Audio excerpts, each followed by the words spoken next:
सतीजा कर रहा है असल से ताइम रोज, सतीजा कर रहा है असल से ताइम रोज, चरागे मुस्तफा भी से शरारे बुलहबीस। मोहम्मद साल्लाल्लाहु आলাইহি ওয়াসাল্লামের দীপ শিখার সাথে আল্লাহর দ্বীনের সাথে আবু জাহাল আবু লাহাবের অগ্নিস্ফুলিঙ্গের সংঘর্ষ আবহমান কাল থেকে লেগে এসেছে, কিন্তু ওদের এই অগ্নিস্ফুলিঙ্গের টক্কর লেগে মুহাম্মদ সাল্লাল্লাহু আলাইহি ওয়াসাল্লামের টিম টিম করে জ্বলে ওঠা এই প্রদীপটি প্রচন্ড ঝড়ো হাওয়ার মুখে, টর্নেডো আর গর্কির মুখে নিভে যায়নি, জ্বলছে, জ্বলবে কিয়ামত পর্যন্ত। এটাকে নিভাবার ক্ষমতা বিশ্বের কোনো মানুষের নাই। ফু দিয়ে কেউ যদি নিভাতে চায়, চেহারা শুদ্ধ মাথা শুদ্ধ পুড়ে ছাই হয়ে যাবে, কোরআনের আলোকে নির্বাপিত করতে পারবে না।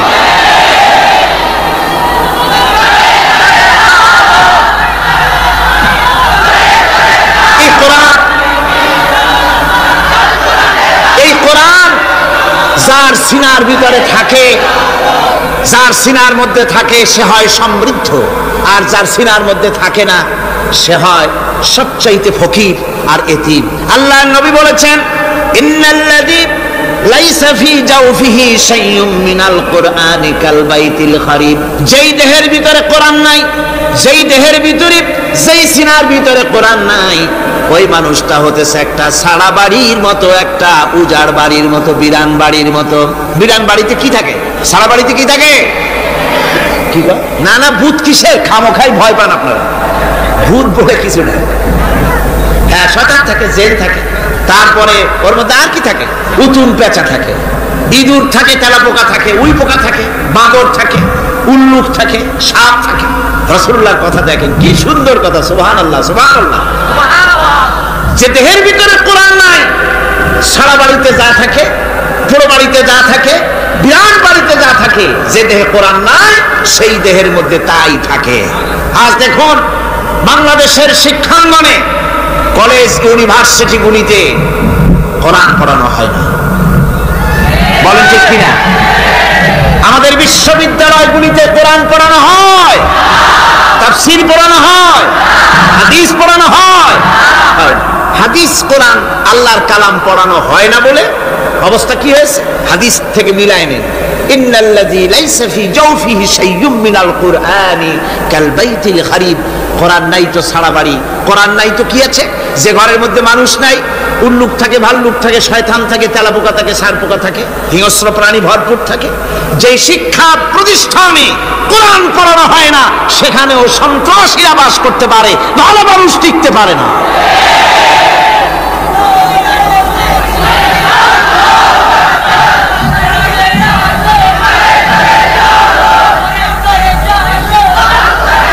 এই জন্য কোরআন যেখানে পড়া হয় না সেটা কবরের তুল্য, কোরআন যেখানে তেলাওয়াত হয় না সেটা কিসের তুল্য? কবরের তুল্য। আল্লাহর নবী বলেছেন, আন আবি হুরায়রা রাদিয়াল্লাহু তাআলা আনহু আন্নাহু ক্বাল ক্বালা রাসূলুল্লাহ সাল্লাল্লাহু আলাইহি ওয়াসাল্লাম লা তাজআলু বুয়ুতাকুম মাকাবির, রাওয়াহু মুসলিম। আল্লাহর নবী বলেন, তোমাদের ঘরগুলিকে তোমরা কবর বানায়ো না। অর্থাৎ যে ঘরের মধ্যে কোরআনে কারীম তেলাওয়াত হয় না সেটা কবরের সমতুল্য, কবরের সমতুল্য। আগে আমাদের ঘর সমূহে যখন ছোট ছিলাম তখন দেখতাম ঘরে ঘরে কোরআন তেলাওয়াত হতো, ঠিক না? প্রত্যেকটা ঘরের জানালা দিয়া সকালবেলায় আওয়াজ আসতো, আউযু বিল্লাহি মিনাশ শাইতানির রাজীম, বিসমিল্লাহির রাহমানির রহিম। তেলাওয়াতের আওয়াজ ভেসে আসতো। আজ আর এই অবস্থা নাই। আজ ভদ্রলোকের বাড়ির সামনে দিয়ে হেঁটে যাবেন, সকালবেলা কিসের তেলাওয়াত? জনমের ঘুম ঘুমায়, পাইকারি দরে ঘুমায়, ফজরের নামাজ নাই। শহরের অবস্থা, অধিকাংশ বাড়িতে ফজরের নামাজ হয় না। ডিসেন্টিনার মাধ্যমে, আগে তো ছিল শুধু বাংলাদেশের ছবি, ডিসেন্টিনার মাধ্যমে সারা পৃথিবীর শয়তানি আর বদমাশি ঘরে বসে গেলা যায়। উপকারিতা এবং অপকারিতা দুটোই আছে। নিউজ দেখা যায়, সাথে সাথে আবার নিউজের সাথে আরো বাজে কিছু দেখা যায়। এগুলো দেখতে দেখতে রাত শেষ হয়ে আসে, ঘুমায় জনমের মতো, এক ঘুমে বেলা 9টা আর 10টা। কিসের ফজরের নামাজ আর কি এর কোরআন শরীফ তেলাওয়াত করে। এরপরে উঠলো 9-10টার সময়, উঠে তারপরে গানের মাস্টার এসে গেছে। তখন ইতিমধ্যেই গানের মাস্টার এসে গেছেন। কি দুর্ভাগ্যজনক সত্য কথা, ইংরেজি যে টিচার পড়ান, অঙ্ক যে টিচার করান, সপ্তাহে 3 ঘন্টা পড়াবেন, বেতন 2500 টাকা। আর প্রতিদিন সকালবেলা এসে যদি কোনো মুসলমান কোনো একজন মৌলভী সাহেব, হাফেজ সাহেবকে রাখেন কোরআন তেলাওয়াত করাবার জন্য, কোরআন পড়াবার জন্য সন্তানকে, প্রতিদিন আসতে হবে, প্রতিদিন 2 ঘন্টা পড়াতে হবে, আর মাসের শেষে বেতন 500 টাকা। কোরআনে কারীমের সাথে এই আচরণ, ও আমি বেশি বলে ফেলেছি। যাদের অভিজ্ঞতা আছে তারা বলছেন 200 টাকা। এরপরে অঙ্ক ইংরেজি তো কাজে লাগে, ভালো কথা। তারপরে গানের মাস্টার আসছেন, তিনি শেখাবেন কি? রবীন্দ্রসঙ্গীতের প্যানপ্যানানি, যা শুনলে পরে কানে ময়লা জমে যেতে পারে, যে গান শুনলে জীবিত মানুষ মৃত্যু হয়ে যায়। নজরুলের কথা শেখানো হবে না, তাহলে সেটা হবে সাম্প্রদায়িকতা। গানের মাস্টারকে, নাচের মাস্টারকে 5,000 টাকা, 10,000 টাকা পর্যন্ত বেতন দেওয়া হয়। এ জাতির জন্য আল্লাহর রহমত কেমনে আসবে? কি কারণে আসবে? কোরআনের সাথে এই বেয়াদবি আমরা করেছি। ঘরগুলিকে, আজকে আমাদের ঘরগুলিকে আমরা কবরস্থানে পরিণত করে দিয়েছি। কোরআন তেলাওয়াত হচ্ছে না। আমার বন্ধুগণ, কোরআন তেলাওয়াত করুন, বেশি বেশি তেলাওয়াত করুন, ঘরকে জীবিত করুন, সন্তানকে তেলাওয়াত করান, আপনি নিজেও তেলাওয়াত করুন। কোরআনে কারীম যারা তেলাওয়াত করবেন তাদের সম্পর্কে আল্লাহর নবী বলেন, মান কারাল কুরআনা ফাস্তাজহারাহু ফাহাল্লা হালালাহু ওয়া হারামা হারামাহু আদখালাহুল্লাহুল জান্নাহ। আল্লাহর নবী বলেন, যে ব্যক্তি কোরআন শরীফ তেলাওয়াত করবে এবং কোরআনের হালাল অনুযায়ী হালালকে মেনে চলবে, হারাম অনুযায়ী হারাম থেকে ফিরে থাকবে, এরকম কোরআনের উপরে যে তেলাওয়াত করবে আর আমল করবে, আল্লাহ রাব্বুল আলামিন কিয়ামতের দিন তাকে জান্নাতের ভিতরে প্রবেশ করাবেন। শুধু বেহেশতে যাবে না, ওয়াসাফাহু ফি আশরাতিন মিন আহলি বাইতিহি কুল্লুহুম কাদ ওয়াজাবাত লাহুন নার। নবীজি বলেন, এই কোরআনে কারীমের বরকতে কিয়ামতের দিন ওই ব্যক্তি তার রক্ত সম্পর্কিত 10 জন আত্মীয়র ব্যাপারে সুপারিশ করার জন্য তৌফিক পাবে আল্লাহর দরবারে। এমন 10 ব্যক্তি, সেই 10 ব্যক্তির জন্য হিসাবের পরে জাহান্নাম ওয়াজিব হয়ে গিয়েছিল, এমন 10 ব্যক্তি সম্পর্কে কোরআনের তেলাওয়াতকারী আর আমলকারী আল্লাহর দরবারে সুপারিশ করার জন্য পারমিশন পাবেন। এমন নিয়ামত, সেই নিয়ামত থেকে আমরা বঞ্চিত হয়ে যাচ্ছি। আমি বলি না যে আপনারা কলেজ ইউনিভার্সিটিতে ছেলেদের পড়তে দিবেন না, আমি তা বলি না। তারা কলেজ ইউনিভার্সিটিতে বিলক্ষণ পড়াশোনা করুক, কিন্তু তাদেরকে কোরআন শরীফ শিখান। লক্ষ লক্ষ টাকা খরচ করলেন ছেলের পেছনে, কিন্তু কোরআন শিখালেন না। আপনি মরে গেলে আপনার জানাজাটা পড়বে, এ তৌফিকও সে পেল। জানাজার ইমামতি তো দূরের কথা, জানাজার নিয়ত জানে না, পাক পবিত্রতা জানে না।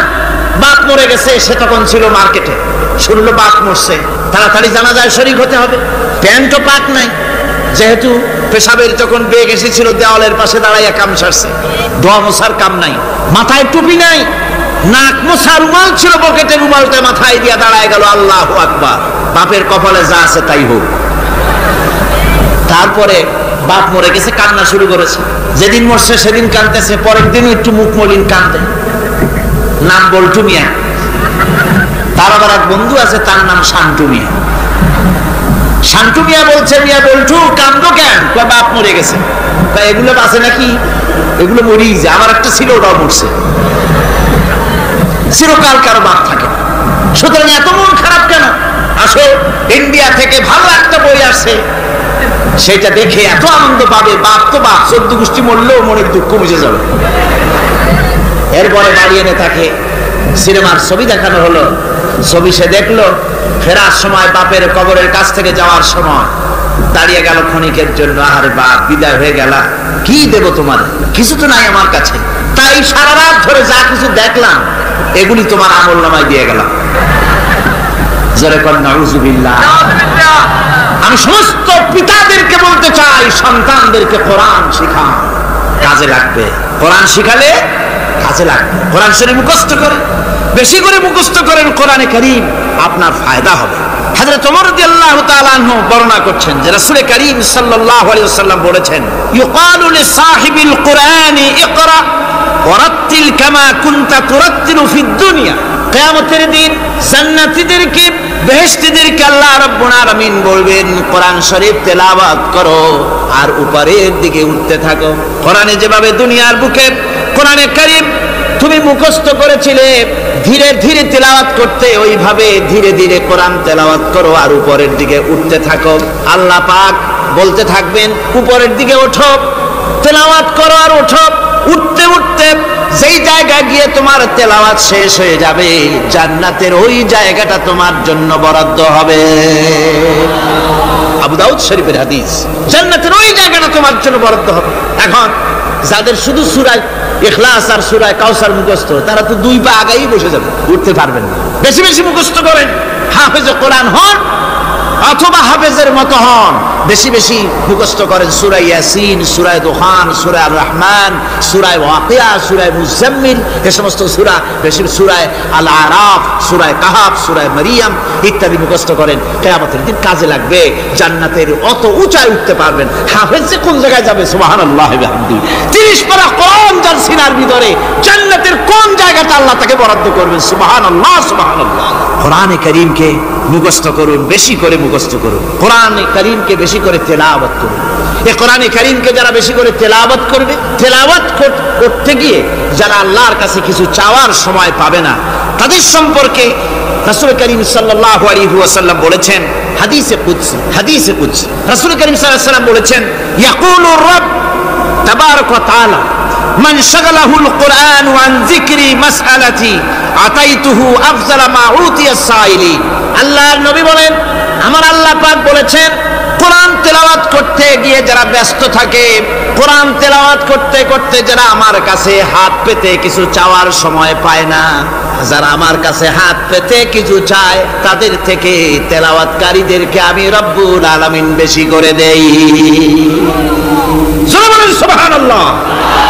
কোরআন তেলাওয়াত করতে করতে যারা আল্লাহর কাছে হাত পেতে চাওয়ার সময় পায় না, আল্লাহ পাক বলেন যারা চায় তাদের থেকে তেলাওয়াতকারীকে আমি বেশি দেই। আমার বন্ধুগণ, শুধু তাই নয়, এ কোরআনে কারীম যারা তেলাওয়াত করবে, আমল করবে, কিয়ামতের দিন তার মা বাপের মাথার উপরে আল্লাহ রাব্বুল আলামিন, আবু দাউদ শরীফের হাদিসে এসেছে, তার মা বাপের মাথার উপরে নূরের টুপি পরিধান করানো হবে। এমন নূরের টুপি, এমন নূরের তাজ পরানো হবে, চন্দ্র সূর্যের আলোকে ম্লান করে দেবে। হাসরবাসীরা প্রশ্ন করবেন, এ লোকটি কে? কোন ফেরেশতা নাকি বলে না, কোন নবী নাকি বলে না, তবে কি ইনি কে? জবাব হবে, ইনি হচ্ছেন সেই ব্যক্তি যিনি তার সন্তানদেরকে কোরআন শিখিয়েছিলেন। কোরআন শিখানোর কারণে আল্লাহ রাব্বুল আলামিন আজ তার মা বাপের মাথার উপরে নূরের টুপি পরিধান করে হাসরের ভিতরে মর্যাদা দিলেন। কিয়ামতের দিন দুনিয়া মর্যাদা পাওয়া যাবে, আখিরাতেও মর্যাদা পাওয়া যাবে যদি কোরআনে কারীমকে তেলাওয়াত করা যায়, আমল করা যায়, বোঝা যায়, তাহলে এই সমস্ত নিয়ামত আল্লাহ পাক দান করবেন।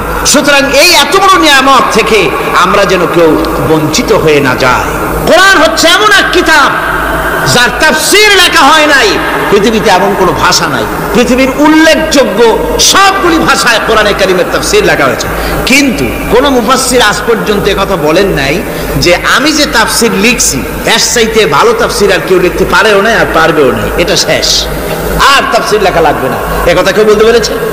যারা বলেন পেরেছে? পারে নাই। তার কারণ কি?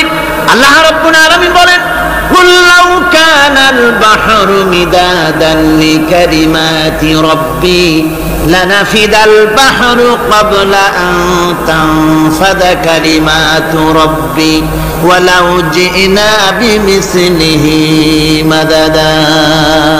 আল্লাহ পাক বলেন, নবী আপনি বলুন, আমার রবের কথাগুলি লেখার জন্য যদি সমুদ্রের পানিগুলি, সমুদ্রের সমস্ত পানিগুলি যদি কালিতে পরিণত হয়ে যায়, আর আমার রবের কথাগুলি যদি লেখা শুরু হয়ে যায়, আমার রবের কথাগুলি লেখার পূর্বে সমস্ত সমুদ্রের পানিগুলি শেষ হয়ে যাবে। তারপরে যদি আবার সমুদ্র ভরে দেওয়া হয়, আরো যদি লেখা হয়, তবুও আমার রবের কথা লেখা শেষ হবে না। আল্লাহ রাব্বুল আলামিন বলেন, ওয়ালাউ আন্না মা ফিল আরদি মিন শাজারাতিন আকলামু ওয়াল বাহরু ইয়ামুদ্দুহু মিন বা'দিহি সাবআতু আবহুরিম মা নাফিদাত কালিমাতুল্লাহ।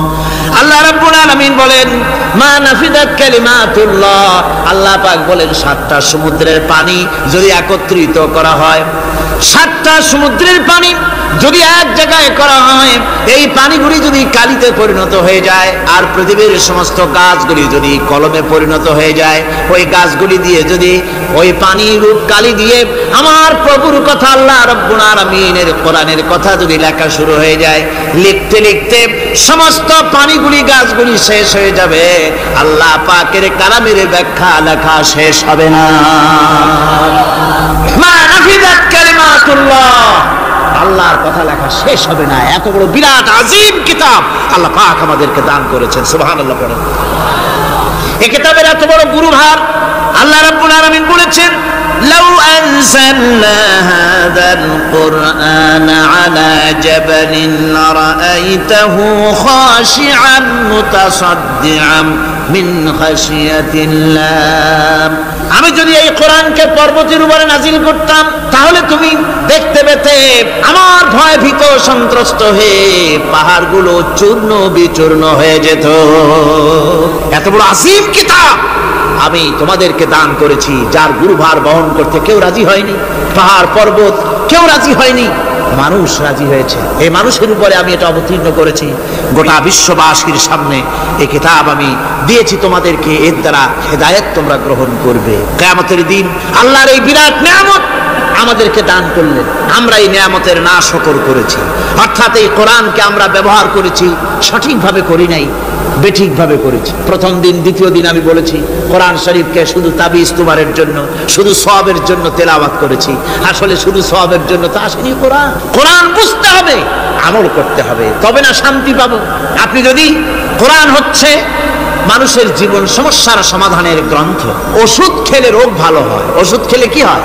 কেউ যদি সকাল বেলায় তসবিহ হাতে নিয়ে 500 বার পড়ে ওষুধ ওষুধ ওষুধ, 500 বার পড়লে রোগ কি ভালো হবে? বরং রোগ আরো বাড়তে পারে চিল্লাইতে চিল্লাইতে। শীতের জন্য লেপ গায়ে যায় না দিয়া কেউ যদি চিল্লাইতে থাকে, জিকির করে লেপ্ত শোক লেপ্ত শোক লেপ্ত শোক, শীত কি বন্ধ হবে নাকি? পানির পিপাসায় ছটফট করে মানুষ যদি চিল্লায় পানি পানি পানি পানি পানি, পানির পিপাসা আরো বাড়বে। তাহলে কি বোঝা গেল? পিপাসা লাগলে পানি পান করতে হবে, শীত লাগলে কম্বলটা গায়ে দিতে হবে, রোগ হলে ওষুধটা খেতে হবে, তাহলে সব সমস্যার সমাধান হবে।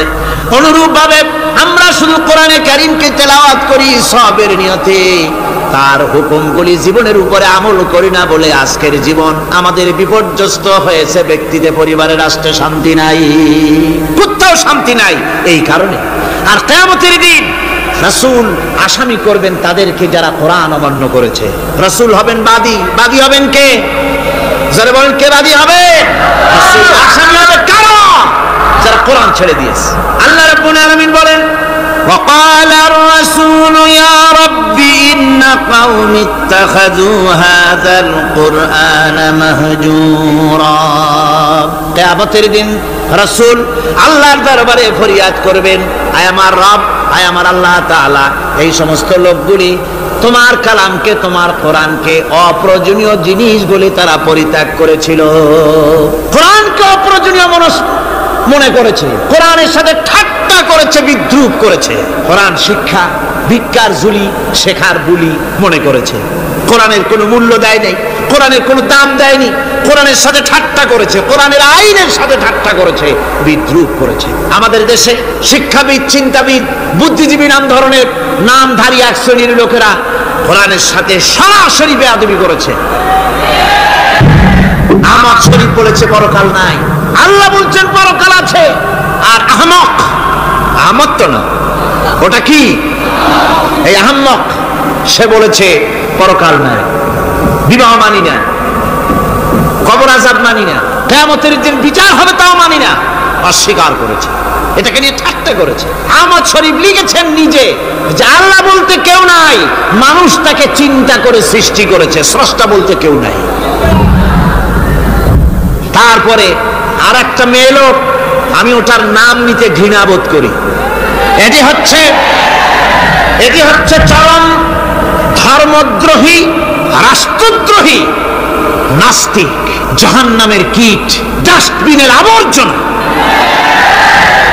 এই মেয়ে লোকটি বলেছে, তার বইতে লিখেছে, বেহেশত হচ্ছে এক অসভ্য উদ্যান। কোরআন শরীফে আল্লাহ পাক বলেছেন, আমলে সালেহ যারা করবে, নবীরা, ওলিরা, সিদ্দিকিন, সোহাদা সব যাবে জান্নাতে। আর সেই জান্নাতকে এই খাবিসা, এই নিকৃষ্ট ধর্মদ্রোহী, রাষ্ট্রদ্রোহী মহিলা, এই সে বলেছে বেহেশত হচ্ছে এক অসভ্য উদ্যান। পৃথিবীর অতৃপ্ত বহুগামী পুরুষেরা তাদের থাকার জায়গা হবে ওই বেহেশতের মধ্যে। যেরকম নাউজুবিল্লাহ। এই মেয়ে লোকটি সমগ্র নারী জাতির কলঙ্ক। ভারত, বাংলাদেশের শ্রেষ্ঠ শত্রু ভারত, এই শয়তানকে পয়সা দিয়ে পুষতেছে। কলকাতায় দাওয়াত দিয়ে আনন্দ পুরস্কার দিয়েছে। সে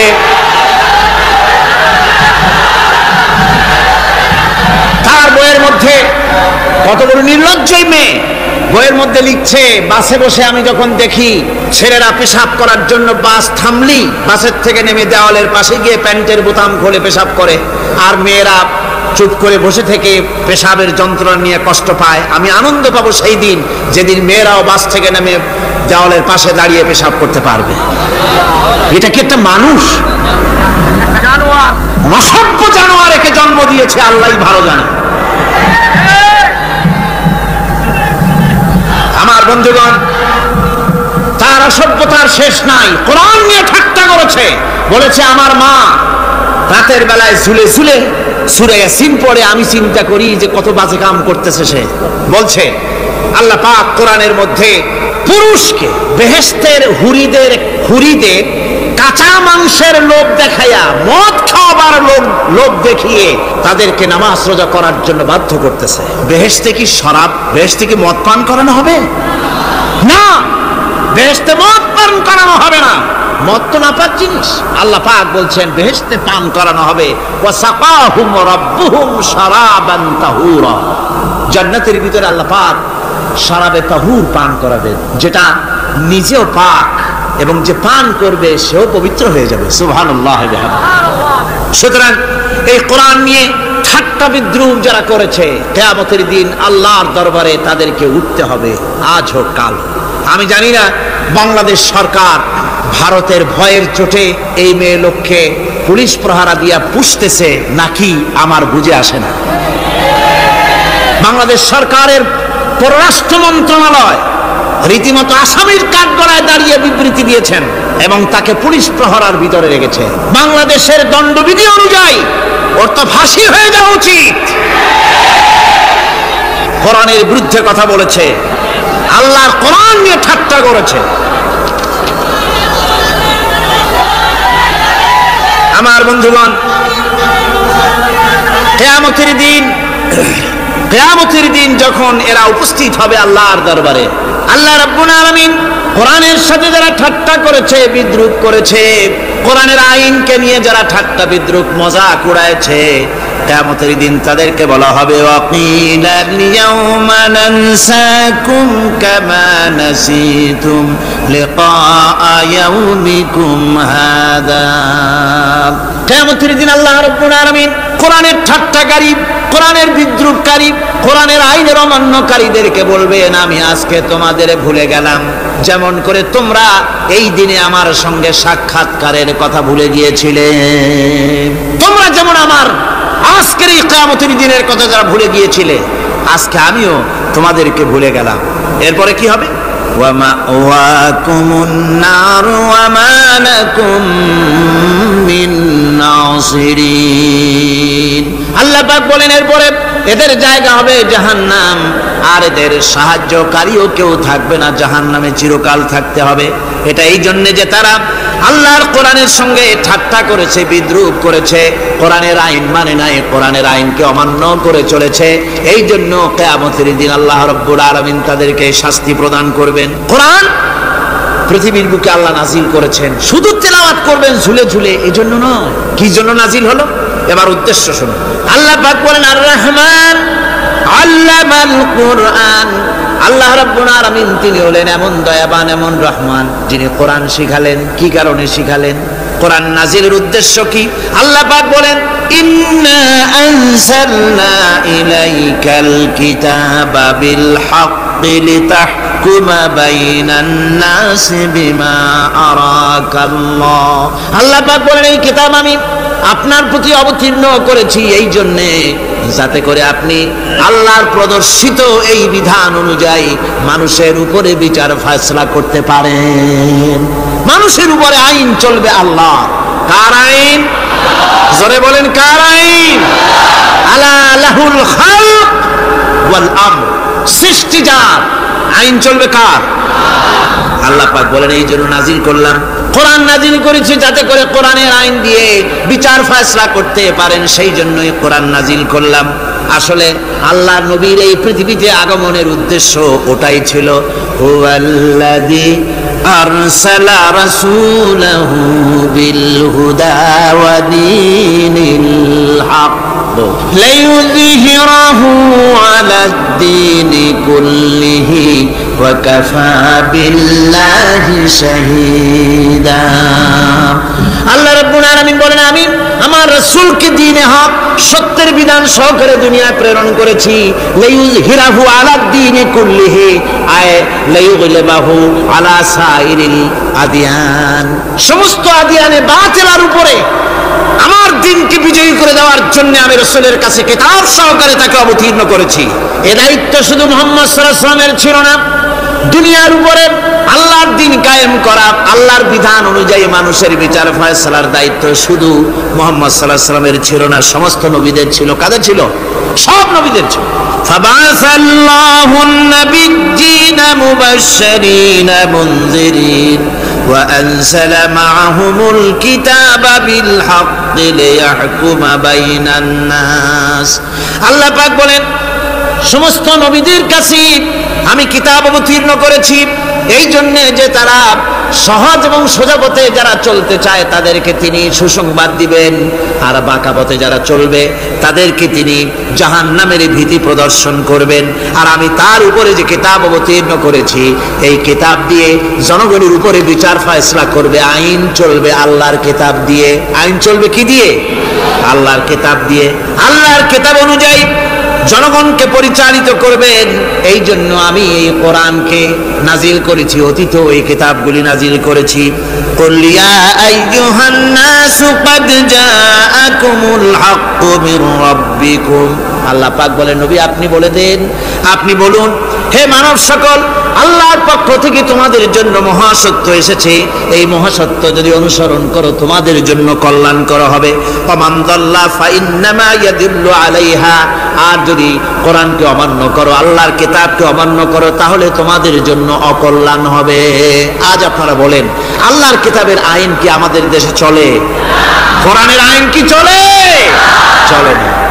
কোরআনের আইন চলে না। আমরা কি খুব শান্তিতে আছি? খুব আরামে আছি? শ্রমিকরা তাদের শ্রমের মূল্য পায়, কৃষক তার উৎপাদিত পণ্যের সঠিক দাম পায়, নারী তার সতীত্বের মর্যাদা পায়। জনগণ কি আরামে ঘুমাতে পারে? না, জনগণ রীতিমতো দুবেলা পেট পুরে সমস্ত জনগণ খেতে পারে। এর একমাত্র কারণ হচ্ছে কোরআনের আইনকে অমান্য করা হয়েছে। ভালো করে কান পেতে শুনুন, আল্লাহ রাব্বুল আলামিন কোরআনে কারীমের মধ্যে পরিষ্কার করে বলেছেন ওয়ামান লাম ইয়াহকুম বিমা আনজালাল্লাহু ফাউলাইকা হুমুল কাফিরুন। যারা নাকি আমার দেওয়া বিধান অনুযায়ী, কোরআন অনুযায়ী যারা বিচার ফয়সালা করে না, ফাউলাইকা হুমুল কাফিরুন, ফাউলাইকা হুমুজ জালিমুন, ফাউলাইকা হুমুল ফাসিকুন, যারা আমার দেওয়া বিধান অনুযায়ী বিচার ফয়সালা করে না তারা কাফির, তারা জালিম, তারা ফাসিক। সুতরাং এর ভিতরে এই জুলমের মধ্যে জালিমদের অন্তর্গত, ফাসিকদের অন্তর্গত হয়ে বাংলাদেশের বহু মুসলমান, পৃথিবীর বহু এলাকার মুসলমান এর মধ্যে লিপ্ত হয়ে আছে। কোরআনের আইন চালু না করলে পরে, কোরআনের আইন না মানলে পরে জালিম হতে হবে, কাফির হতে হবে, ফাসিক হতে হবে। অর্থাৎ যতখানি না মানবেন ততখানি এই বিশেষণে বিভূষিত হতে হবে। এক শ্রেণীর লোক আছে যারা বলে বেড়ান ধর্ম আর রাজনীতি আলাদা। বলেন কিনা কন, যারা বলেন, বলে কিনা ধর্ম আর রাজনীতি আলাদা। তারা বলে আমরা ধর্ম নিরপেক্ষ থাকতে চাই। তারা কি থাকতে চায়? ধর্ম নিরপেক্ষ থাকতে চায়। কোরআনে কারিমে এই ধর্ম নিরপেক্ষবাদীদের ব্যাপারে কোরআন কি বলছে শুনুন। আল্লাহ রাব্বুল আলামিন বলেন, আলাম তারা ইলাল্লাযীনা ইয়াজউমুনা আন্নাহুম আমানু বিমা উনজিলা ইলাইকা ওয়া মা উনজিলা মিন ক্বাবলিক। আল্লাহ পাক বলেন, হে নবী, তুমি কি সেই সব লোকদেরকে দেখেছো যারা দাবি তো করে যে আমরা আল্লাহর উপর ঈমান এনেছি আর এই কিতাবের উপর ঈমান এনেছি, এর পূর্বে যত কিতাব নাজিল হয়েছে সেসব কিতাবের উপরেও ঈমান এনেছি। ধর্ম নিরপেক্ষবাদীরা তারা তো বলে না যে আল্লাহ মানি না, কোরআন মানি না, একথা বলে না, ওটা বলে না। কি বলে? সেই বলা কথাটাই আল্লাহ এখানে অনেক আগে বলে রেখেছেন।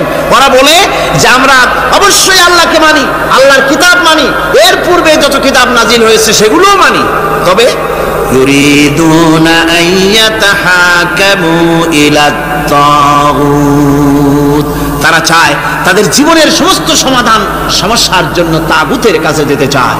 তাগুতকে, আল্লাহকে বাদ দিয়ে তারা যেতে চায় কোথায়? তাগুতের কাছে। জোরে বলেন, কিসের কাছে যেতে চায়? তাগুতের কাছে। তাগুত বলে কারে? তাগুত বলা হয় যে নিজে আল্লাহর আইন মানে না এবং অপরকেও আল্লাহর আইন অমান্য করতে বাধ্য করে, তাকে বলা হয় তাগুত। ওরা বলে ধর্ম আর রাজনীতি আলাদা। কোরআন মানি কিন্তু কোরআনের আইন মানি না। ওরা কোরআন মানে ঠিকই, বলে যে কোরআন মানি, কিন্তু কোরআনের আইন মানে। তাহলে এ মানি বলার অর্থটা কি? এর মূল্যটা কোথায়? কোরআন যদি মানো তো কোরআন বলেছে সুদ খেও না, আমাদের দেশে সুদ চলছে না। কোরআন বলেছে বিবিকে পর্দায় রাখো, পর্দায় কি রাখা হচ্ছে? কোরআন বলেছে ওজনে কম দিও না, তা কি মানা হচ্ছে? কোরআন বলেছে আমার আইন দিয়ে দেশ শাসন করো, তা কি করা হচ্ছে? সুতরাং ধর্মনিরপেক্ষ মতবাদ যেটা, এই মতবাদটা কোরআনের দৃষ্টিতে কুফরি মতবাদ। ধর্মনিরপেক্ষ মতবাদ কি? জোরে বলেন, ধর্মনিরপেক্ষ মতবাদ কি? কোন মুসলমান, যে ব্যক্তি নিজেকে মুসলমান বলে দাবি করে, ধর্মনিরপেক্ষ মতবাদ সে বিশ্বাস করতে পারে না, জায়েজ নাই, হারাম।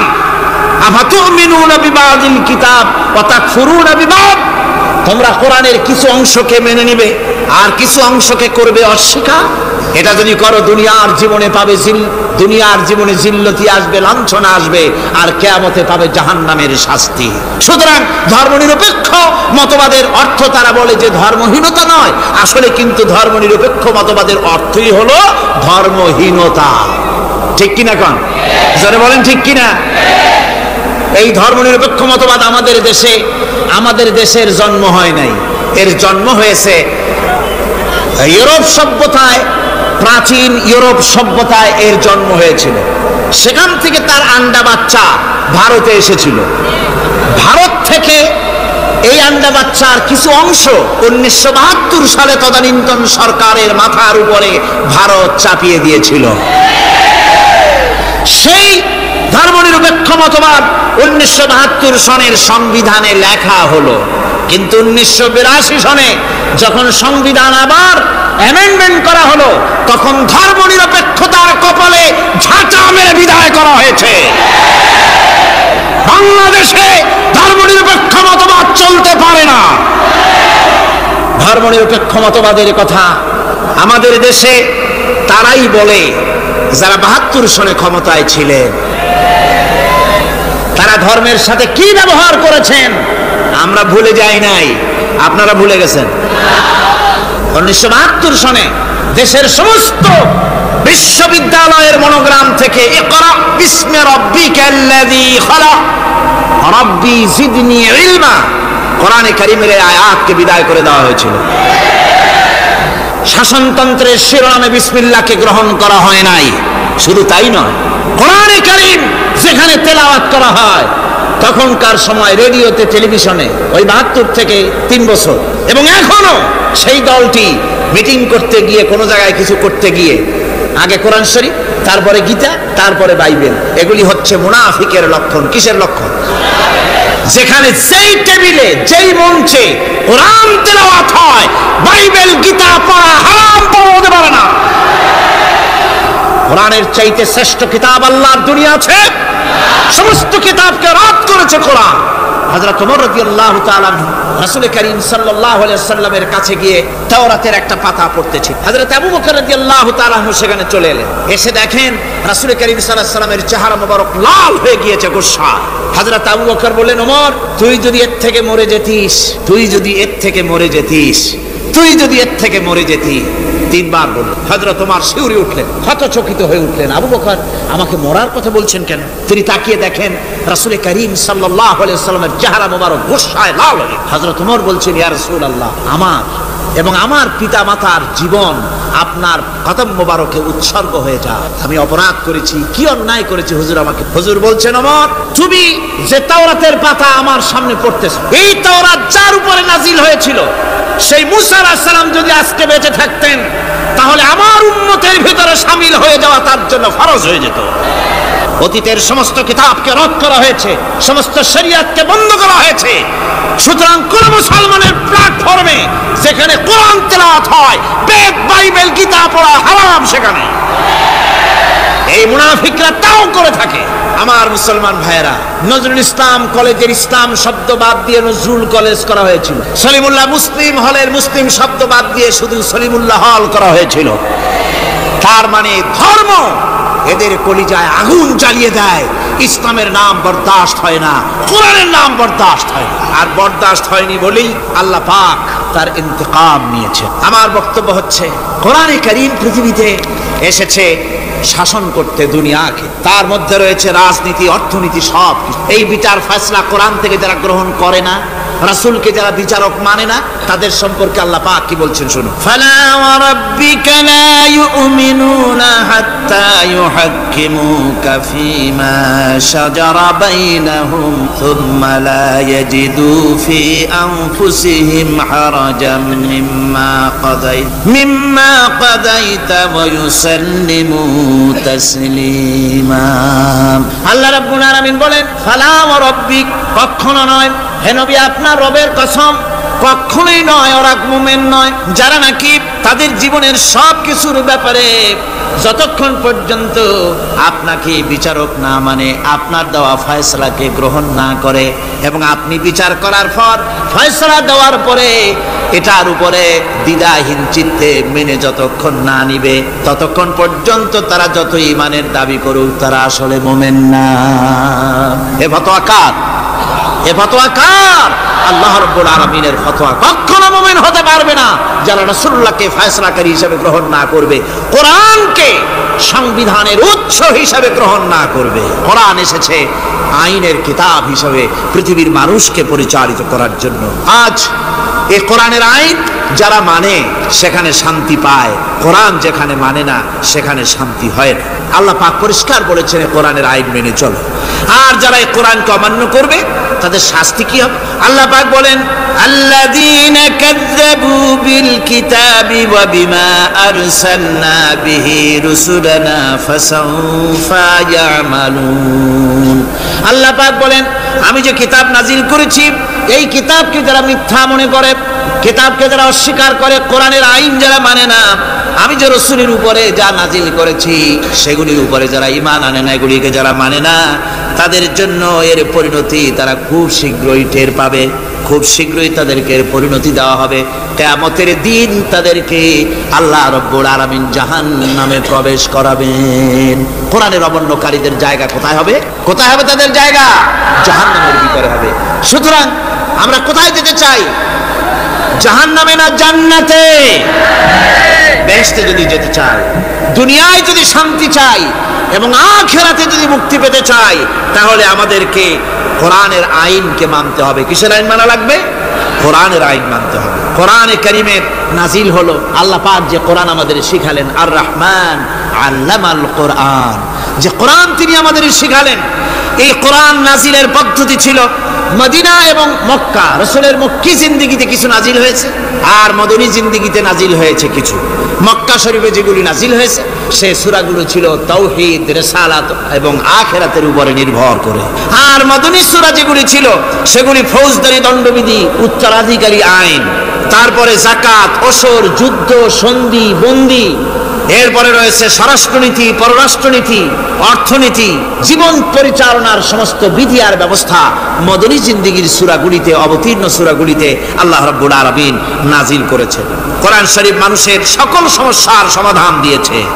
এখানে আমি এখন তার কিছু নমুনা পেশ করছি আপনাদের সামনে, আপনাদের বোঝার জন্য যে কোরআন, অনেকে বলে যে কোরআনের তাফসীরের ভেতরে রাজনীতির আলোচনা হয়। রাজনীতি সেইটুক করি যেটুকুন আল্লাহ কোরআনে করেছেন। যেরকম আলহামদুলিল্লাহ, এর থেকে বাড়াই কিছু বলি নাকি? কোরআন যেটুকুন করেছে, রাসূলুল্লাহ যেটুকুন করেছে, একজন মুসলমান হিসাবে তা করা আপনার আমার জন্য কি সুন্নত, নফল? ওইটা করা কি যেরকম, এটা করা আমাদের জন্য ফরজ। সেই জন্য আমি কিছু নমুনা পেশ করছি আপনাদের সামনে, বুঝতে পারবেন যে কোরআন শুধু নামাজের কথা নিয়ে আসে নাই। কোরআনের মধ্যে আয়াত সংখ্যা কত? ৬,৬৬৬, এটা ঠিক না, কিছু কম আছে, ৬,০০০ কয়েক শত, ভালো করে গুণে দেখা দরকার। তো এই যে আয়াতে কারিমা যেগুলি রয়েছে, এর মধ্যে মাত্র ৫০০ আয়াত হচ্ছে হুকমে শরঈ। ভালো করে শুনুন, ৫০০ আয়াত আদেশ এবং নিষেধ জাতীয়, এটা করো ওটা করো না, এটা হালাল ওটা হারাম, এ হলো ৫০০। তো এই যদি ৫০০ হয় তাহলে বাকি ৬,০০০ কি? বাকি ৬,০০০ ইতিহাস, দর্শন, বিজ্ঞান, রাজনীতি, অর্থনীতি, সমাজনীতি, উত্তরাধিকারী আইন, পররাষ্ট্রনীতি, স্বরাষ্ট্রনীতি, মানুষের জীবনে যা দরকার, ইহকাল, পরকাল, কবর, হাসর, মিজান, সিরাত, জান্নাত, জাহান্নাম, এসব কিছু আল্লাহ পাক বাকি হাজার হাজার আয়াতের মধ্যে বলেছেন। তো ৫০০ আয়াতের পরিচিতি আমাদের জানা আছে, নামাজ, রোজা, হজ, যাকাত, হালাল, বৈধ, অবৈধ ইত্যাদি সম্পর্কে। কিন্তু বাকি আয়াতগুলিতে আমাদের জীবন পরিচালনার ব্যাপারে আল্লাহ পাকের কথা শুনুন, কিভাবে এ কথাগুলি আল্লাহ পাক আমাদের বলছেন। বিচার পদ্ধতি সম্পর্কে শুনুন। কোরআন যে বিচার পদ্ধতি আমাদেরকে দিয়েছেন, নিরঙ্কুশ ন্যায় বিচারের কথা কোরআন বলেছে। কোরআন বলেছে বিচার হতে হবে কি ধরনের? ওয়াইদা হাকামতুম বাইনান নাসি আন তাহকুমু বিল আদল। কোরআন শরীফ বলেছে তোমরা যখন লোকদের মাঝে বিচার ফয়সালা করবে তখন অবশ্যই সুবিচার করবে, জাস্টিস, ন্যায় বিচার করবে। এই ন্যায় বিচার করতে গিয়ে তোমার সামনে যদি বিজাতীয় কোনো লোক আসামি হয়ে দাঁড়ায়, অমুসলিম, তখন বিচারটা কিভাবে করবে? কোরআনে কারীম বলছি, ওয়ালা ইয়াজরিমান্নাকুম শানাআনু কওমিন আলা আল্লা তা'দিলু। কোন বিশেষ শ্রেণীর বিচার কাজ করতে গিয়ে, কোন বিশেষ শ্রেণী বা জাতির বিচার কার্য পরিচালনা করতে গিয়ে তাদের প্রতি বিদ্বেষ যেন তাদেরকে, তুমি যেন জুলুম করে না বসো, তখন যেন তুমি ইনসাফ করতে পারো, তাদের উপরে জুলুম করবে না। সে যদি তোমার জাতের লোক না হয়, বিচার করতেছে, তুমি বিচারক হিসাবে সঠিক বিচার করবে, বিচারের মানদণ্ডকে কখনো হেলাদোলা করবে না, ভালো সুবিচার করবে। এটা হচ্ছে কোরআনে কারীমের কথা। আর আত্মীয় স্বজনের বিচার সম্পর্কে বলা হচ্ছে যে তোমরা বিচার নিয়ে, সুবিচার নিয়ে তোমরা দাঁড়াও, দণ্ডায়মান হও, সুবিচার নিয়ে মুসলমানেরা তোমরা যখন বিচার করবে, তখন এই বিচার করতে গিয়ে ওয়ালাউ আলা আনফুসিকুম আবিল ওয়ালিদাইনি ওয়াল আকরাবিন, সে যদি তোমার নিজের বিরুদ্ধেও যায় বিচার, তা যদি তোমার সন্তান সন্ততি, ভাই ব্রাদার, মা বাপ ইত্যাদির বিরুদ্ধেও যদি চলে যায়, ইয়াকুন গানিয়ান আও ফাকিরান, যদি সে গরিব হয়, যদি সে ধনীও হয়, বিচারের বেলায় কোনো রকম তারতম্য করবে না, আপন হোক পর হোক, বিচার করতে হবে সঠিক। এটা কার কথা? আল্লাহর। জোরে বলেন, কার কথা? পৃথিবীর কোন ধর্মগ্রন্থের কথা বলেছে? পৃথিবীর কোন জাতি কথা বলেছে? কোরআন বলেছে এই সুবিচারের কথা। সুবিচার করতে হবে, বিচারের বেলায় খবরদার আপন পর এবং কোন ধর্মের লোক এই চিন্তা করতে যেও না।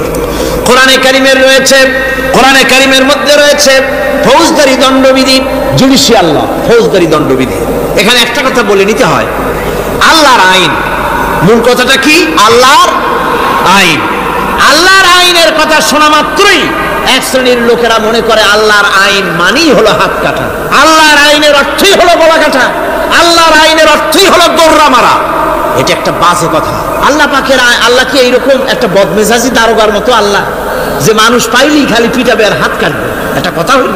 হাত কাটা, গলা কাটা, এটা কখন সুবিচার প্রতিষ্ঠিত হয়ে যাবে, খাওয়া পড়ার গ্যারান্টি মিলবে, তারপরে যদি কেউ চুরি করে দৃষ্টান্তমূলক শাস্তি দাও হাত কেটে। এর আগে না।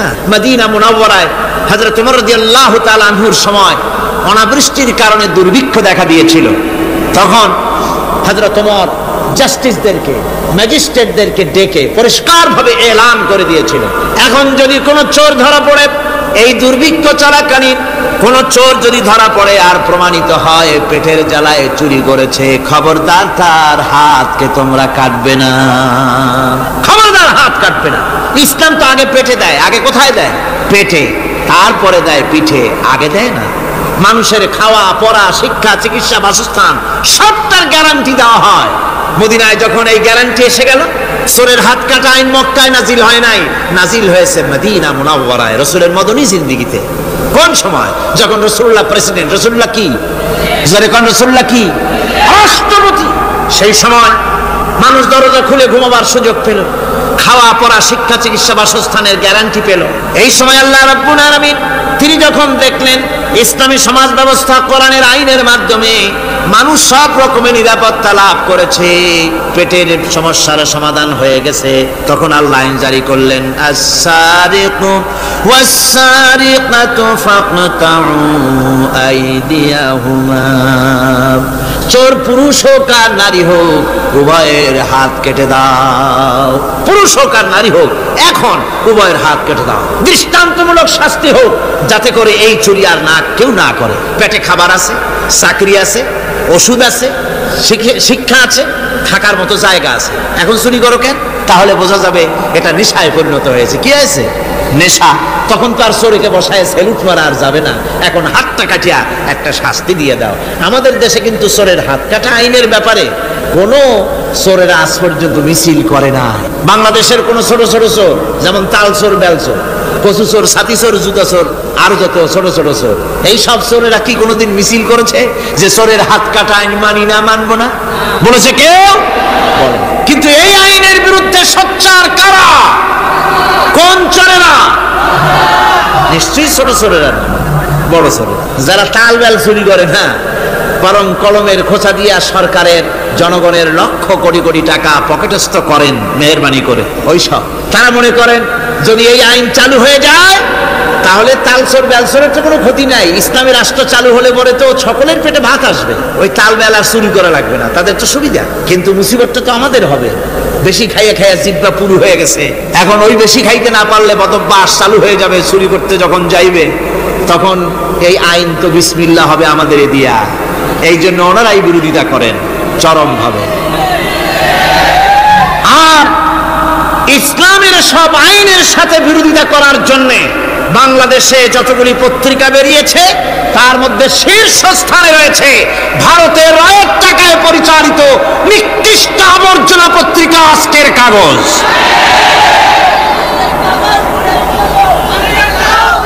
ওই কাগজে, এই কাগজের একটা প্রবন্ধ লেখা হয়েছে আজ। সেই প্রবন্ধে লেখা হয়েছে ধর্মভিত্তিক রাজনীতি এমনি এমনি নিষিদ্ধ করা যাবে না, সম্ভব হবে না, এটাকে একেবারে গোড়া থেকে উপড়ে ফেলে দিতে হবে। মাঙ্গলির আবদা ভারতের টাকা নিয়ে লাফালাফি করছে আজকে। তারা বাংলাদেশ থেকে ধর্মভিত্তিক রাজনীতি নিষিদ্ধ ঘোষণার জন্য পায়তারা চালাচ্ছে এই পত্রিকার মাধ্যমে। এই পত্রিকার একমাত্র কাজ গোটা জাতি সত্তাকে দ্বিধা বিভক্ত করা, ইসলামের বিরুদ্ধে ইয়াং জেনারেশনকে খেপিয়ে তোলার জন্য আদা পানি খেয়ে লেগেছে। ধর্মভিত্তিক রাজনীতি নিষিদ্ধ ঘোষণা করার জন্য আপ্রাণ প্রচেষ্টা চালাচ্ছে। সংসদে পর্যন্ত এই বক্তব্য উঠানো হয়েছে, তাই না? সংসদে উত্থাপিত হয়েছে ধর্মভিত্তিক রাজনীতি নিষিদ্ধ ঘোষণা করতে হবে। আমি বলেছি ধর্মভিত্তিক রাজনীতি নিষিদ্ধ ঘোষণা করার করে ফেলেছিল রাশিয়া। রাশিয়ার যেই পার্লামেন্টে বসে ধর্মভিত্তিক রাজনীতি নিষিদ্ধ ঘোষণা করা হয়েছিল, যে পার্লামেন্টের ঘোষণার বলে লক্ষ লক্ষ মুসলমানদেরকে জবাই করা হয়েছে রাশিয়ায়, যে পার্লামেন্টের ঘোষণার বলে মসজিদ মাদ্রাসা ভেঙে চুরে একাকার করে দেওয়া হয়েছিল রাশিয়ায়, যেই পার্লামেন্টে বসে আলেম ওলামা পীর দরবেশদেরকে হত্যা করার জন্য নির্দেশ দেওয়া হয়েছিল রাশিয়ার যে পার্লামেন্ট থেকে, সেই দেশ আজ আর আস্ত নাই, দেশটা টুকরা টুকরা হয়ে গিয়েছে। বাংলাদেশের পার্লামেন্টে আজকে যারা এই দুঃসাহসিক কথা বলছেন, ধর্মভিত্তিক রাজনীতি নিষিদ্ধ ঘোষণা করার কথা যারা উচ্চারণ করছেন, রাশিয়ার পার্লামেন্টের ইতিহাস ভুলে যাবেন না। বাংলাদেশে 11.5 কোটি তৌহিদি জনতার তৌহিদি রক্ত, তৌহিদি চেতনা সমস্ত শরীরে মাথায় আর রগ রেশায় টকবক করছে ইসলামী চেতনা, ইসলামের রক্ত। এই মুসলমানদের সাথে আগুন নিয়ে খেলা করার চেষ্টা করো না। আমার বন্ধুগণ, কোরআনের আইন বন্ধ করার ক্ষমতা কারো নাই। এই আইন চালু হলে পরেই শান্তি আসবে। ওরা বিরোধিতা করছে, ওরা বলছে চোরের হাত কাটা আইন, এটা হচ্ছে একটা অমানবিক ব্যাপার। আইনটা কার? আল্লাহ। মানুষগুলি কার? তা তোমারা তো দরদ কেন? মায়ের চাইতে মাসির দরদ বেশি, এটা কি খুব সুলক্ষণ? না, এটা দারুণ কুলক্ষণ। সুতরাং আল্লাহ রাব্বুল আলামিন তার আইন হচ্ছে শাশ্বত আইন। চোরের হাত কাটা আইন অর্থ নয় যে বাংলাদেশ ইসলামী দল যদি ক্ষমতায় আসে পাইকারি দরে চোরের হাত কাটা আরম্ভ করবে, না। ততক্ষণ পর্যন্ত আইন চালু হবে না যতক্ষণ পর্যন্ত সমস্ত মানুষ তাদের কর্মসংস্থান না হবে, খাবার না পাবে, চাকরি বাকরি না হবে, খেয়ে পরে খাওয়া পড়া শিক্ষা চিকিৎসা বাসস্থান সবটার গ্যারান্টি মিলবে, তারপরে আইন চালু হবে। এর আগে না। আল্লাহ রাব্বুল আলামিন ফৌজদারি দণ্ডবিধির আওতার ভিতরে চোরের কি শাস্তি হবে তা বললেন, নরহত্যার শাস্তি কি হবে তাও আল্লাহ পাক এখানে বলছেন, ইয়া আইয়ুহাল্লাযীনা আমানু কুতিবা আলাইকুমুল কিসাসু ফিল কাতলা। আল্লাহ পাক বলেন তোমাদের প্রতি নরহত্যার শাস্তি স্বরূপ কিসাস নির্দিষ্ট করা হয়েছে, অর্থাৎ হত্যার বদলে হত্যা করা। একজন মানুষ আর একজন মানুষকে হত্যা করেছে, কোরআনের আইন হচ্ছে ওকেও হত্যা করে। কি সুন্দর আইন, সুবহানাল্লাহ পড়েন। তাহলে কি হবে? রেডিও টেলিভিশনে পত্র পত্রিকার মাধ্যমে যদি খবর ছড়ানো হয় যে হত্যাকারীর বিচার হবে কোরআনের আইন অনুযায়ী, প্রকাশ্য রাজপথে হত্যাকারীকে তাকেও যদি হত্যা করে দেওয়া হয়, এই দৃশ্য উপস্থিত জনতা যত দেখবে, পত্র পত্রিকায় খবর পাবে, টেলিভিশনের পর্দায় দেখতে পাবে, যারা দেখলো এই সব লক্ষ লক্ষ জনতার ভেতরে মানুষ হত্যা করার দুঃসাহস আর আসবে? আল্লাহ পাক বলছেন এটা হচ্ছে মানুষের কিসাস, এর মধ্যে রয়েছে মানুষের জীবন। এরপরে নরহত্যার শাস্তি আল্লাহ পাক এভাবে কোরআনে কারীমের মধ্যে বললেন। জিনার শাস্তি, আয-যানিয়াতু ওয়াজ-যানি ফাজলিদু কুল্লা ওয়াহিদিন মিনহুমা মিআতা জালদা। আল্লাহ রাব্বুল আলামিন বলেন জিনাকারিনী পুরুষ, জিনাকারিনী নারী আর জিনাকারা পুরুষ, তাদের শাস্তি হচ্ছে উভয়কে 100 করে দৌড়া মারা, প্রাণদণ্ড দিয়ে দেওয়া। এই শাস্তি যদি হয় জিনা বন্ধ হয়ে যাবে, বিবাহ সহজ হবে। ইসলামী রাষ্ট্র হলে পরে জিনা করা কঠিন হবে, বিবাহ করা সহজ হয়ে যাবে। এটা হচ্ছে কোরআনের আইনের সুন্দর বিধান। জিনার শাস্তি, চোরের শাস্তি, নরহত্যার শাস্তি জুডিশিয়াল লয়ের আওতায়, ফৌজদারি দণ্ডবিধির আওতায় এগুলি পড়ে। এগুলি সব কোরআন শরীফে আছে না নাই? আছে কিনা?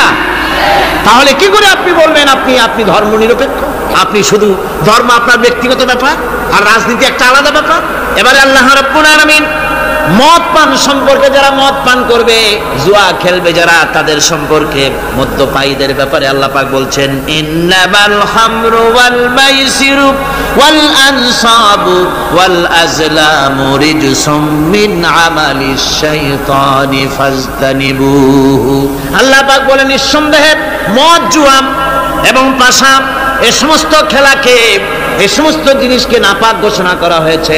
এগুলি সব হতেছে শয়তান কর্তৃক উদ্ভাবিত নোংরা কাজ।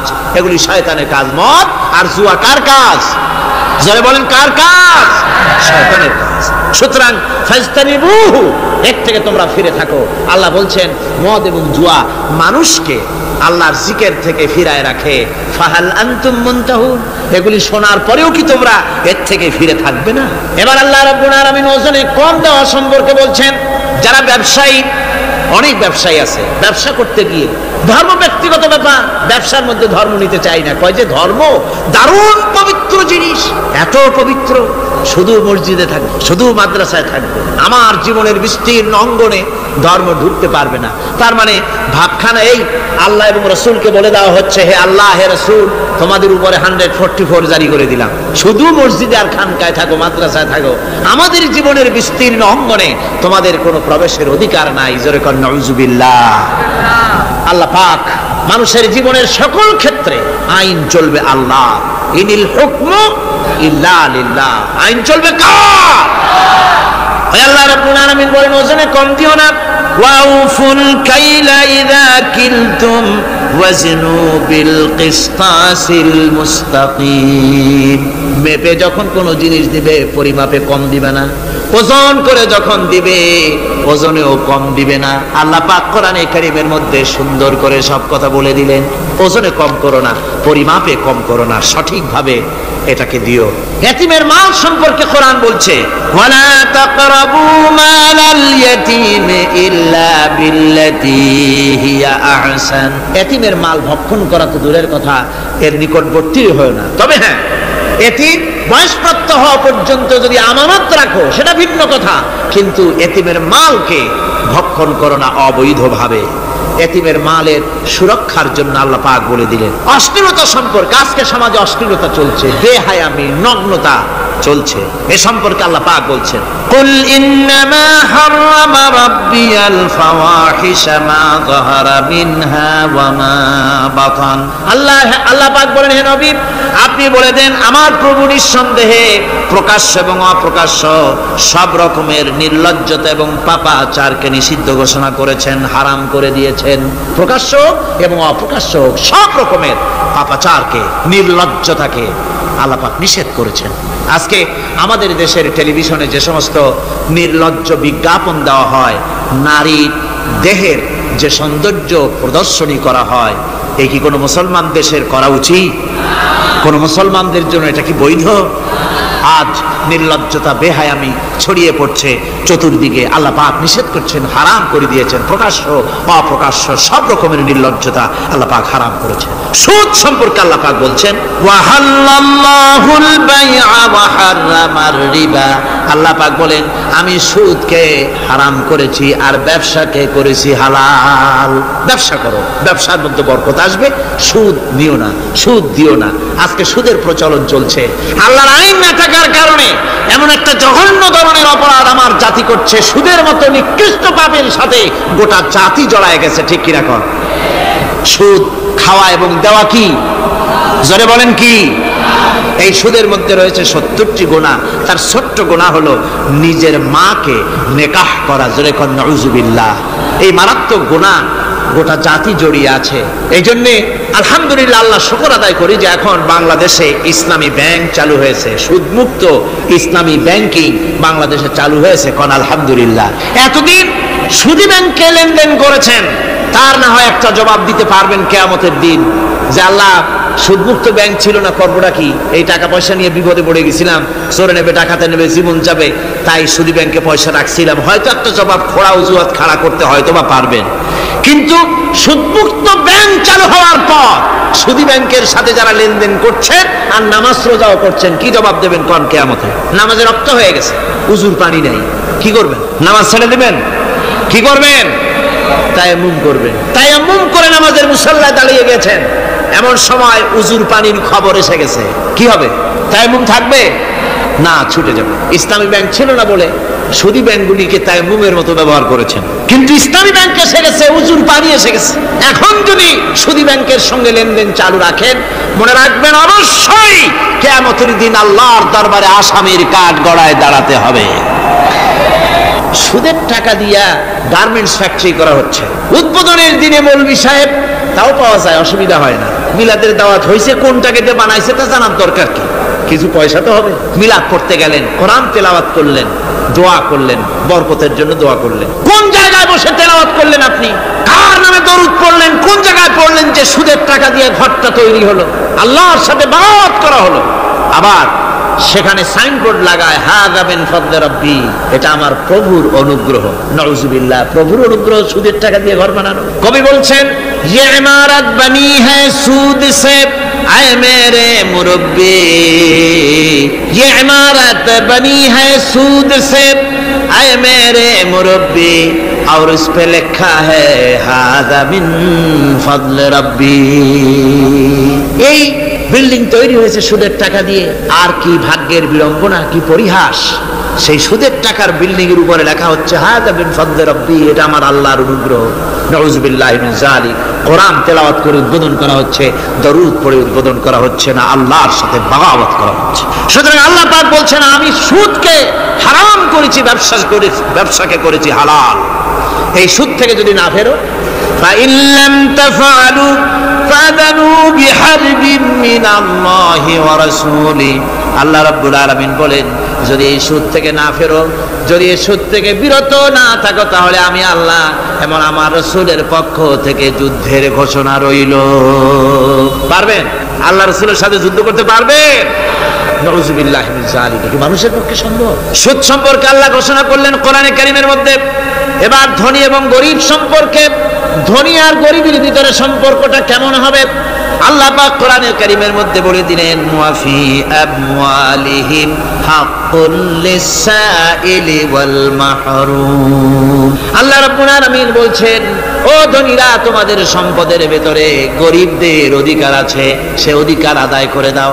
একথা বলা হলো না গরিবরা তোমাদের করুণার পাত্র, দয়া করে তাদের কিছু দাও, একথা আল্লাহ বলেন নাই। বললেন, ধনীরা শুনে রাখো, তোমাদের সম্পদে গরিবদের অধিকার আছে, অধিকার তাদের ফিরিয়ে দাও। এরপরে আল্লাহ পাক বললেন, কাইলা ইয়াকুনা দুলাতাম বাইনাল আগনিয়াই মিনকুম, তোমাদের সম্পদগুলি যেন তোমাদের ধনশালী লোকদের হাতে যেন পুঞ্জীভূত না হয়ে যায়। দেশের সমস্ত সম্পদ গুটি কতক লোকের হাতে যেন পুঞ্জীভূত না হয়, বরং তার যাকাত, ফিতরা, সাদকা, এককালীন দান ইত্যাদির মাধ্যমে জনগণের কাছে যেন তা পৌঁছে যায়, এক জায়গায় যেন পুঞ্জীভূত হয়ে না থাকে। এভাবে করে আল্লাহ পাক মানুষের জীবনের সাথে সম্পৃক্ত কথাগুলি বলছেন। রাষ্ট্র ব্যবস্থা সম্পর্কে বলছেন, ওয়া আমরুহুম শুরা বাইনাহুম, রাষ্ট্র পরিচালনা করতে গিয়ে তাদের সাথে পরামর্শ ভিত্তিক রাষ্ট্র চালাও, স্বৈরাচার হয়ে ক্ষমতায় বসে থেকো না, ইচ্ছে মাফিক দেশ চালায়ও না, ডিক্টেটর হয়েও না, পরামর্শ ভিত্তিক দেশ পরিচালনা করো। এভাবে করে আল্লাহ রাব্বুল আলামিন রাষ্ট্রপ্রধানকে বললেন, ওয়াসাবিরুহুম ফিল আমর, প্রত্যেকটি ব্যাপারে, রাষ্ট্রের সব ব্যাপারে তাদের সঙ্গে পরামর্শ করে নাও, পরামর্শ সবার সঙ্গে পরামর্শ করে পরামর্শের ভিত্তিতে কাজ করো, এমনি স্বৈরাচার হিসাবে কাজ করো না। কোরআন প্রবর্তিত সমাজ সকল নাগরিকের মৌলিক অধিকারের গ্যারান্টি দিয়েছে, জোরে কোন সুবহানাল্লাহ। এখন আমি যে কথাগুলি বলবো, এই কথাগুলি শুধু মুসলমানদের জন্য নয়, হিন্দু, মুসলমান, খ্রিস্টান, বৌদ্ধ, নারী, পুরুষ, সাদা, কালো, বর্ণ, ভাষা, দল, মত নির্বিশেষে সমস্ত মানুষের জন্য নাগরিক অধিকারের গ্যারান্টি দিচ্ছে কে? আল্লাহ পাক। যারা বলেন কে দিচ্ছেন? আল্লাহ পাক। আল্লাহ পাক জীবনের নিরাপত্তা দিচ্ছেন। কোরআনের আইন যদি চালু হয়, নাগরিকদের জীবনের নিরাপত্তা লাভ হবে, জোরে কোন সুবহানাল্লাহ। কিভাবে হবে? আল্লাহ রাব্বুল আলামিন বলেন, ওয়ালা তাকতুলুন নাফসাল্লাতী হারামাল্লাহু ইল্লা বিল হক। আল্লাহ পাক বলছেন, যে জীবনকে আল্লাহ হারাম সম্মানী করেছেন, ন্যায় ব্যতীত তাকে খবরদার হত্যা করো না। মানুষকে হত্যা করো না, খবরদার হত্যা করো না। আল্লাহ পাক হত্যা নিষিদ্ধ ঘোষণা করে দিলেন, আর বললেন, মান কাতালা নাফসান বিগাইরি নাফসিন আও ফাসাদিন ফাকান্নামা কাতালান নাস জামিআ। কেউ যদি কোন নরহত্যা এবং বিপর্যয় সৃষ্টি করে, কোন অপরাধ ছাড়া যদি কেউ কোন নির্দিষ্ট অভিযোগ, তাকে হত্যার শাস্তি দেওয়া যায় কোরআন অনুযায়ী, এরকম ছাড়া যদি অন্যায়ভাবে কেউ কাউকে হত্যা করে, তাহলে একটা লোক হত্যা করা নয়, একটা মানুষ হত্যা করার অর্থ হলো গোটা বিশ্বের সমস্ত মানুষকে হত্যা করা। কে বলছেন এ কথা? আল্লাহ পাক বলছেন। আর একটা মানুষকে যদি বাঁচায় দেওয়া যায় তাহলে যেন ছেলেরা গোটা পৃথিবীর সমস্ত মানুষকে বাঁচায় দিল, এ কথা কে বললেন? আল্লাহ সুবহানাহু ওয়া তাআলা বলেছেন। এরপরে নরহত্যা যারা করবে তাদের জন্য রয়েছে শাস্তি। কি শাস্তি? আল্লাহ পাক বলছেন, ওমাইয়াকতুল মুমিনান মুতাআম্মিদান ফাজাযাউহু জাহান্নাম খালিদান ফিহা وغضب الله ولعنه وأعد له عذابا عظيما। আল্লাহ পাক বলছেন, ওমাইয়াকতুল মুমিনান মুতাআম্মিদান, যে ব্যক্তি কোনো মুমিনকে ইচ্ছে করে হত্যা করলো, ফাজাযাউহু জাহান্নাম, তার শাস্তি কি? যারা বলেন শাস্তি কি? খালিদ, সেই জাহান্নামে চিরকাল তাকে থাকতে হবে। ওয়া গাযিবাল্লাহ ওয়া লানাহু, আর তার উপরে আল্লাহর গজব, আল্লাহর লানত, চিরকাল এই শাস্তি তাকে জাহান্নামে ভোগ করতে হবে। এই কথাগুলি না জানার কারণেই আজকে কলেজ বিশ্ববিদ্যালয়গুলিতে মানুষ হত্যা চলছে পাখি হত্যার মতোই, ঠিক কিনা কোন? বিশ্ববিদ্যালয়গুলিতে কলেজগুলিতে মায়ের কোল খালি করা হচ্ছে, পিতাকে কাঁদানো হচ্ছে। কত আশা করে ছেলে পাঠানো হয় কলেজ ইউনিভার্সিটিতে, আর সেখানে সামান্য নিজের দলের প্রাধান্য বিস্তার করার জন্য পরমাৎ সহিষ্ণুতা নাই, সমানে হত্যা করা হচ্ছে। এভাবে হত্যা করা হচ্ছে রাজশাহীতে, হত্যা করা হচ্ছে ঢাকায়, চট্টগ্রামে, খুলনায়। আপনারা অবাক হবেন, খুলনায় যেভাবে হত্যা করলো একজন নেতৃস্থানীয় ব্যক্তি, যিনি খুলনায় গিয়ে বললেন আমি লাশ চাই, লাশ চাই। তার উপস্থিতিতে ইসলামী ছাত্র শিবিরের দৌলতপুর কলেজ বিএল কলেজের জিএস আব্দুল হালিম মুন্সি মসজিদে নামাজ পড়তে গিয়েছে, সেই অবস্থায় তাকে মসজিদের ভিতরে গুলিবিদ্ধ করেছে।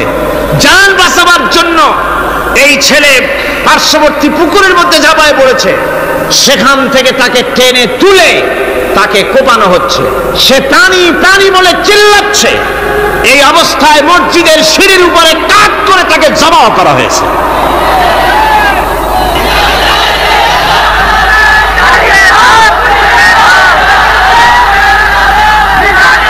এরপরে খুলনা আলিয়া মাদ্রাসার ছাত্র, এতিম ছাত্র, দুপুর বেলায় খানা খেতে বসেছে, সেই খানা খাওয়া অবস্থায় তাকে গুলি করে ছোরা দিয়ে কুপিয়ে কুপিয়ে তাকে দুনিয়া থেকে বিদায় করা হয়েছে। এভাবে প্রতিটি শিক্ষাঙ্গনে এভাবে মানুষকে মারা হচ্ছে, ছাত্রদেরকে মারা হচ্ছে। যারা মারছে আমি তাদের উদ্দেশ্যে বলতে চাই, যারা তোমরা মানুষ হত্যা করতেছো, পাখির মতো শিকার করতেছো, মনে রেখো আল্লাহর বিচার দু রকমের হয়, একটা হয় দুনিয়ায় আর একটা হয় আখিরাত। দুনিয়ায় তুমি যার সন্তানকে হত্যা করেছো, যার সন্তানকে হত্যা করে যার মা বাপকে কাঁদাইছো, দুনিয়ার শাস্তিটা এভাবে আল্লাহ তোমাকে দিবেন, তুমিও নিহত হবে। তুমি যাকে হত্যা করেছিলে তার মা বাপ যেমন কেঁদেছে, তোমার মা বাপও তেমন কাঁদবে। তুমি যদি কাউকে হত্যা করে তার স্ত্রীকে বিধবা করে থাকো, তোমাকেও আল্লাহ হত্যা করাবেন এবং তোমার স্ত্রীও বিধবা হবে। তুমি যদি কাউকে হত্যা করে তার সন্তানকে এতিম বানায় থাকো, অবশ্যই তুমিও নিহত হবে, হত্যা হবে, নিহত হবে, আর তোমার সন্তানেরা এতিম হয়ে কাঁদবে, ভিক্ষাও মিলবে না, আল্লাহ এমন করে ছাড়বে। অন্যদেরকে তুমি যদি একটা গুলি করে কারো বুককে ঝাঁঝরা করে থাকো, অসংখ্য গুলি তোমার বুকটাকে ঝাঁঝরা করবে। আল্লাহর কসম, যেভাবে মানুষ মেরেছো এইভাবে এর থেকে নৃশংসভাবে তুমিও মরবে, কোনো সন্দেহ না। আল্লাহর এই বিচার হবে। সুতরাং আল্লাহর এই বিচারের কথা কোরআন থেকে যারা জানে তারা সন্ত্রাস করে না। এই জন্য কলেজ বিশ্ববিদ্যালয় সমূহে সন্ত্রাস হয়, মাদ্রাসাগুলিতে সন্ত্রাস হয় না বললেই চলে। কথা কি ঠিক বললাম না বাড়ায় বললাম? সন্ত্রাসের কারণে টাইটেল মাদ্রাসা বন্ধ হয়েছে কয়টা বাংলাদেশে? ফাজেল মাদ্রাসা কয়টা? দাখিল কয়টা? ইল্লা মাশাআল্লাহ দুই একটা হতে পারে কোথাও, কিন্তু তা হয় না। কারণ মাদ্রাসায় এই সব কথা পড়ানো হয় যা আমি বললাম। কোরআন থেকে যে কথাগুলি বললাম এগুলি কোথায় পড়ানো হয়? আজকে যদি কলেজ বিশ্ববিদ্যালয় সমূহে কোরআন পড়ানো হতো, তাফসীর পড়ানো হতো, তাহলে বিশ্ববিদ্যালয় থেকে রবীন্দ্রনাথ আর সূর্য সেনের পা চাটা উলামেরা বের হতো না, শহীদ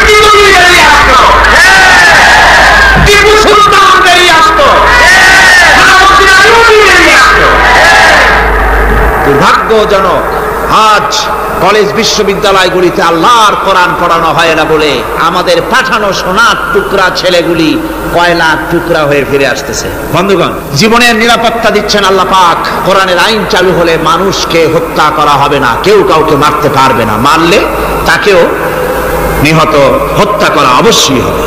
সম্পদের নিরাপত্তা দিচ্ছেন আল্লাহ, গ্যারান্টি।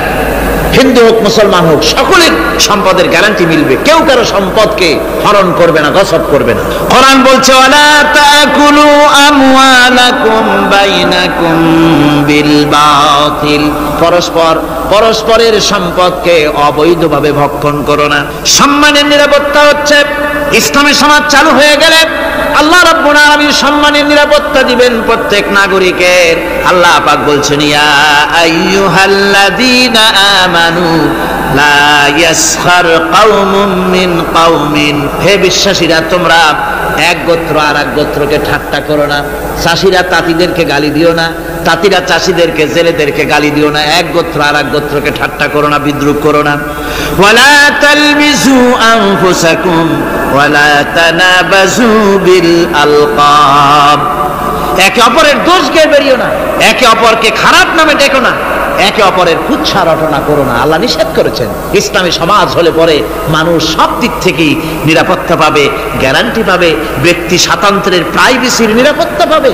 কারো ঘরের মধ্যে কেউ হঠাৎ করে ঢুকবে না, অর্ডার নিয়ে ঢুকতে হবে, পারমিশন নিয়ে ঢুকতে হবে। আল্লাহ পাক বলেছেন লা তাদখুলু বুয়ুতান গায়রা বুয়ুতিকুম হাত্তা তাস্তানিসু ওয়া তুসাল্লিমু আলা আহলিহা, অন্যের ঘরের মধ্যে পারমিশন ব্যতি রেখে প্রবেশ করো না।